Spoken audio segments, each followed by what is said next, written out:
വർഷങ്ങളായി യുദ്ധവും അരക്ഷിതാവസ്ഥയും വേട്ടയാടുന്ന അഫ്ഗാനിസ്ഥാനെ വീണ്ടും ഒരു വലിയ ദുരന്ത മുഖത്തേക്ക് തള്ളിവിട്ടിരിക്കുകയാണ് അയൽ രാജ്യങ്ങളിലെ പുതിയ രാഷ്ട്രീയ സാഹചര്യങ്ങൾ.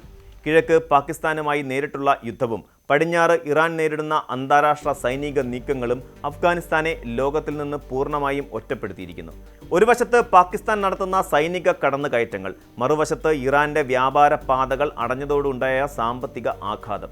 ഈ രണ്ട് ശക്തികൾക്കിടയിൽ അകപ്പെട്ട അഫ്ഗാനിസ്ഥാൻ എന്ന രാജ്യം അതിൻ്റെ ചരിത്രത്തിലെ ഏറ്റവും വലിയ തകർച്ചയാണോ അഭിമുഖീകരിക്കുന്നത് എന്നത് ഇന്ന് ആഗോളതലത്തിൽ വലിയൊരു ചർച്ചാ വിഷയമാണ്.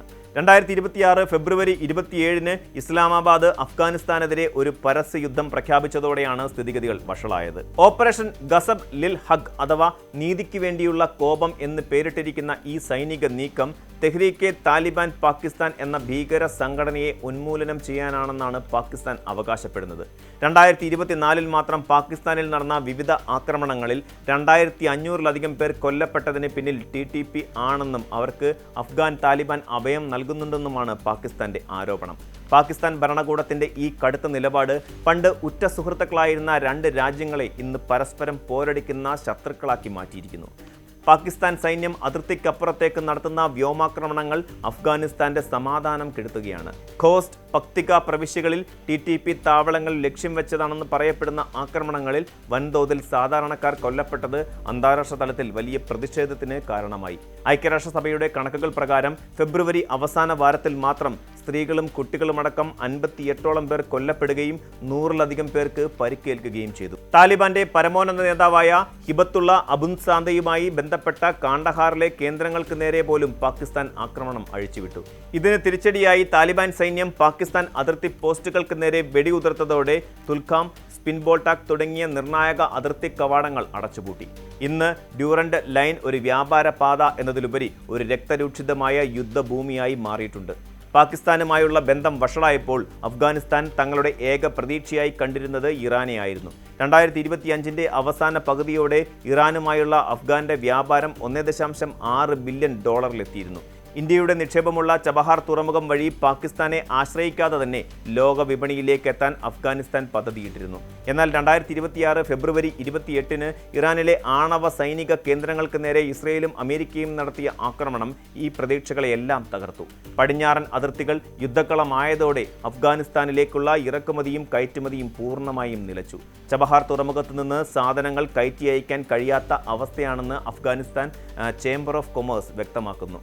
സമുദ്രപാതകൾ അമേരിക്കൻ നാവികപ്പട ഉപരോധിച്ചതോടെ ഇറാൻ വഴിയുള്ള വ്യാപാര ഇടനാഴി പൂർണ്ണമായും സ്തംഭിച്ചു. വടക്ക് ഭാഗത്തുള്ള മധ്യേഷ്യൻ രാജ്യങ്ങളുമായി ചെറിയ തോതിൽ ബന്ധമുണ്ടെങ്കിലും വിദേശ രാജ്യങ്ങളിലേക്ക് ഉൽപ്പന്നങ്ങൾ എത്തിക്കാൻ ഇത്രയും കാലം ഉപയോഗിച്ചിരുന്ന രണ്ട് പ്രധാന വഴികളും ഇന്ന് അഫ്ഗാനിസ്ഥാന് മുന്നിൽ അടഞ്ഞു കിടക്കുകയാണ്. ലോകഭൂപടത്തിൽ ഒറ്റപ്പെട്ട ഒരു ദ്വീപിന് സമാനമായി ഈ രാജ്യം ഇന്ന് മാറിക്കഴിഞ്ഞു. സാമ്പത്തികമായ ഒറ്റപ്പെടൽ അഫ്ഗാനിസ്ഥാനിലെ സാധാരണക്കാരുടെ ജീവിതം നരകതുല്യമാക്കിയിരിക്കുകയാണ്. പടിഞ്ഞാറൻ അതിർത്തിയിലെ യുദ്ധം കടുത്തതോടെ ഇറാനിൽ കഴിഞ്ഞിരുന്ന ലക്ഷക്കണക്കിന് അഫ്ഗാൻ അഭയാർത്ഥികളെ ആ രാജ്യം നിർബന്ധപൂർവ്വം തിരിച്ചയക്കുകയാണ്. ഓരോ ദിവസവും ഏകദേശം 1700ഓളം പേരാണ് അഭയമില്ലാതെ സ്വന്തം നാട്ടിലേക്ക് തിരിച്ചു മടങ്ങുന്നത്. യുദ്ധം കാരണം തകർന്നടിയുന്ന ഇറാനിലെ തൊഴിൽ മേഖലയിൽ നിന്ന് മടങ്ങിവരുന്ന ഇവർക്ക് സ്വന്തം നാട്ടിലും പട്ടിണി മാത്രമാണ് മിച്ചം. അഫ്ഗാനിസ്ഥാനിലെ ജനസംഖ്യയുടെ പകുതിയോളം പേർ, അതായത് ഏകദേശം 17.4 ദശലക്ഷം ആളുകൾ ഇന്ന് കടുത്ത ഭക്ഷ്യക്ഷാമം അനുഭവിക്കുകയാണെന്നാണ് ഐക്യരാഷ്ട്രസഭയുടെ റിപ്പോർട്ടുകൾ സൂചിപ്പിക്കുന്നത്. വ്യാപാര പാതകൾ അടഞ്ഞതോടെ അവശ്യ സാധനങ്ങളുടെ വില കുതിച്ചുയർന്നു. പാകിസ്ഥാനിൽ നിന്നുള്ള സവാളയ്ക്കും തക്കാളിക്കും വരെ 400% വില വർദ്ധിച്ചതായാണ് കണക്കുകൾ സൂചിപ്പിക്കുന്നത്. സിമന്റും മറ്റ് നിർമ്മാണ സാമഗ്രികളും അതിർത്തിയിൽ കുടുങ്ങിയതോടെ രാജ്യത്തെ വികസന പ്രവർത്തനങ്ങൾ പൂർണ്ണമായും നിലച്ചു. താലിബാൻ ഭരണകൂടത്തിന്റെ പ്രധാന വരുമാന സ്രോതസ്സായ കസ്റ്റംസ് തീരുവകൾ അതിർത്തികൾ അടച്ചതോടെ ഇല്ലാതെയായി. ഇത് സർക്കാർ ജീവനക്കാർക്ക് ശമ്പളം നൽകാൻ പോലും കഴിയാത്ത അവസ്ഥയിലേക്ക് ഭരണകൂടത്തെ എത്തിച്ചിരിക്കുകയാണ്. പ്രാദേശികമായ പട്ടിണി മരണങ്ങൾ പലയിടത്തും റിപ്പോർട്ട് ചെയ്യപ്പെടുന്നുണ്ട്. ഇതൊരു വൻകിട ക്ഷാമത്തിന്റെ തുടക്കമാണോ എന്ന ഭീതിയിലാണ് ഇപ്പോൾ ലോകം. പുറമേ നിന്നുള്ള ആക്രമണങ്ങൾക്കൊപ്പം തന്നെ താലിബാൻ എന്ന സംഘടനയ്ക്കുള്ളിലും വലിയ വിള്ളലുകൾ പ്രത്യക്ഷപ്പെട്ടിട്ടുണ്ട്.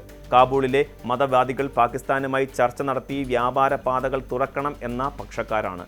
എന്നാൽ കാണ്ഡഹാറിലെ കടുത്ത നിലപാടുകൾ പാകിസ്ഥാന് മുന്നിൽ കീഴടങ്ങുന്നത് താലിബാന്റെ ആദർശങ്ങൾക്ക് വിരുദ്ധമാണെന്ന് വിശ്വസിക്കുന്നു. TTP ഭീകരരെ പാകിസ്ഥാനെ വിട്ടുകൊടുക്കാൻ താലിബാൻ തയ്യാറായാൽ അസംതൃപ്തരായ പോരാളികൾ ഐസിസ് പോലെയുള്ള കൂടുതൽ തീവ്ര സ്വഭാവമുള്ള സംഘടനകളിലേക്ക് ചേക്കേറാൻ സാധ്യതയുണ്ട്.